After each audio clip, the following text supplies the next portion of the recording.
بسم اللہ الرحمن الرحیم۔ اچھا جی، اگر آپ کوئی جگہ خریدنا چاہ رہے ہیں تو اس میں آپ نے قبضے کو ضرور چیک کرنا ہے۔ یعنی سب سے پہلے آپ نے یہ دیکھنا ہے کہ جو بندہ آپ کو جگہ سیل کر رہا ہے، دکان ہے، مکان ہے، پلاٹ ہے، زرعی رقبہ ہے، ٹھیک ہے، وہ مالک ہے، آپ نے اس سے فرد لی، ریکارڈ جا کے چیک کر لیا پٹواری سے یا راضی ریکارڈ سینٹر سے، آپ کو پتہ چل گیا جی ٹھیک ہے یہ بندہ مالک ہے۔ اب آپ نے اس کے ساتھ یہ بھی چیک کرنا ہے کہ یہ بندہ جو مالک ہے اس نے یہ جگہ جو ہے آگے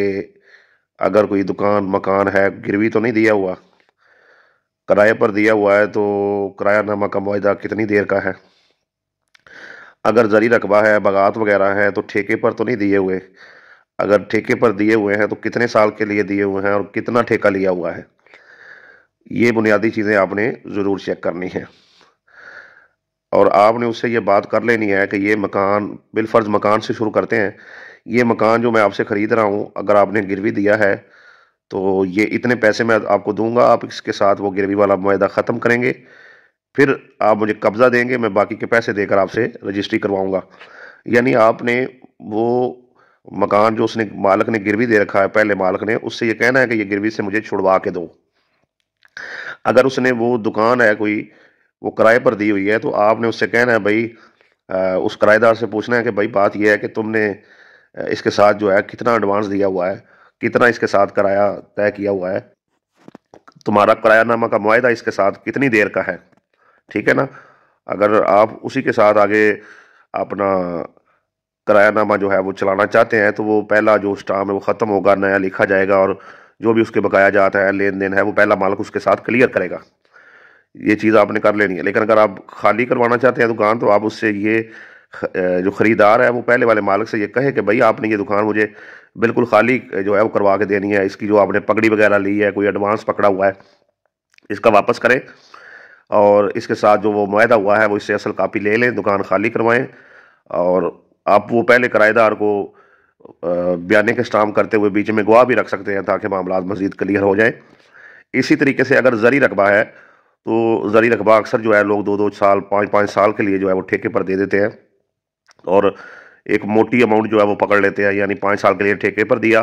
3 سال کے لیے ٹھیکہ ایڈوانس پکڑ لیا، اور باقی کا 2 سال کا ٹھیکہ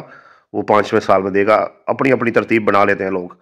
تو اس میں آپ نے یہ کرنا ہے کہ چیک کرنا ہے کتنے سال کے لیے ٹھیکے پر دی ہوئی ہے۔ زرعی رقبہ تو میں آپ سے یہ کہتا ہوں کہ 100% آپ جو ہے اس کا قبضہ لیں، ٹھیک ہے نا، کیونکہ اس کے مسائل جو ہیں وہ اربن زمین سے تھوڑا ہٹ کے ہیں۔ زرعی رقبے کا آپ نے قبضہ لینا ہے، اور کسی صورت بھی جو ہے آپ نے قبضہ لینے سے پہلے سارے پیسے جو ہے وہ کلیئر نہیں کرنے ہیں، ٹھیک ہے جی، قبضہ لینا ہے اور سارے پیسے ادا کرنے سے، رجسٹری کروانے سے پہلے آپ نے قبضہ لینا ہے۔ یعنی مثال کے طور پہ آپ نے کوئی جگہ ہے وہ زرعی رقبہ ہے، وہ 2 کروڑ روپے میں خریدا ہے، تو آپ نے 1 کروڑ ادا کر دیا ہے، تو اسے کہے بھائی اب مجھے قبضہ دے، باقی پیمنٹ میں آپ کی تیار کرتا ہوں۔ تو یا پھر جب رجسٹری میں کرواؤں گا آپ نے مجھے موقع پر ہی جو ہے قبضہ دینا ہے، 1 دن پہلے قبضہ دے دیں، اگلے دن باقی کی پیمنٹ کروں گا اور رجسٹری کرواؤں گا۔ یعنی آپ نے سارے پیسے ادا کرنے سے پہلے اس سے قبضہ ضرور لینا ہے۔ تو قبضے کی بڑی اہمیت ہے۔ جب آپ دکان خرید لیتے ہیں، رجسٹری کروا لیتے ہیں، اگلا بندہ خالی نہیں کرتا، آپ مکان خرید لیتے ہیں، جس نے گروی لیا ہوا ہے وہ خالی نہیں کرتا،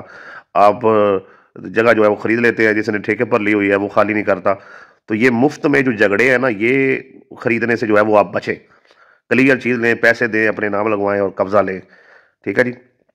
اگر آپ پراپرٹی خریدنا چاہ رہے ہیں اور پہلے دن سے بیانے سے لے کر آخری دن تک جو ہے وہ کیا کیا معاملات کرنے ہیں، اس معاملے میں میری مدد لینا چاہیں تو میں حاضر ہوں، آپ میرے ساتھ رابطہ کر سکتے ہیں۔